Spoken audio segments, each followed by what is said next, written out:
चंदर साहेब, कसं झालंय आता, काय म्हणाल तुम्ही या रिझल्टनी आणि या मतदानाबद्दल काय बोलाल?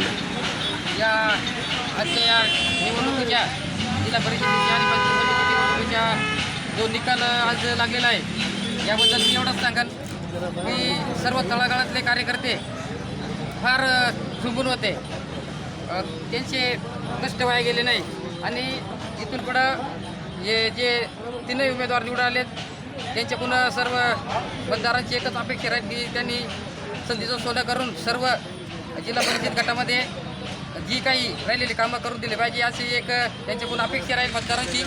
आणि मी एवढं सांगतो की आमच्या या उदापूर लिंगोरे जिल्हा परिषद गटामध्ये जो काही आमचा ठाकर समाज आहे या समाजाने त्यातून म्हणजे असं आपला उमेदवार दोन्ही आले पाहिजे निवडून म्हणून त्यांनी भरपूर अशी मेहनत करून मतदान हे घड्याला केलं.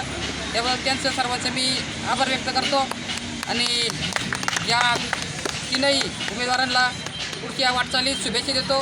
पण तुमचे काही जे नेते होते समाजाचे त्यांनी व दुसऱ्या पक्षाचा हे करून झेंडा घेऊन त्यांचा प्रचार केला, मग त्यांना काय तुम्ही सांगाल संदेश?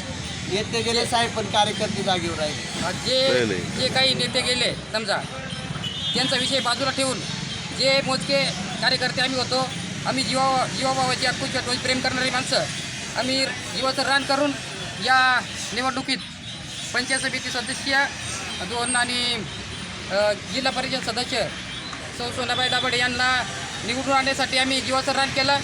आणि इथून पुढेही जे काही अंकुश डांबले आमच्यावर जी जबाबदारी टाकीन ते सर्व काही आम्ही पेलण्याची आमची धमक आहे. तरी सर्व आदिवासी कार्यकर्ते या आपल्या उदापूर जिल्हा परिषद गटातले सर्व कार्यकर्त्यांच्या वतीनं या उमेदवारांना मी लाखाच्या शुभेच्छा देतो आणि थांबतो.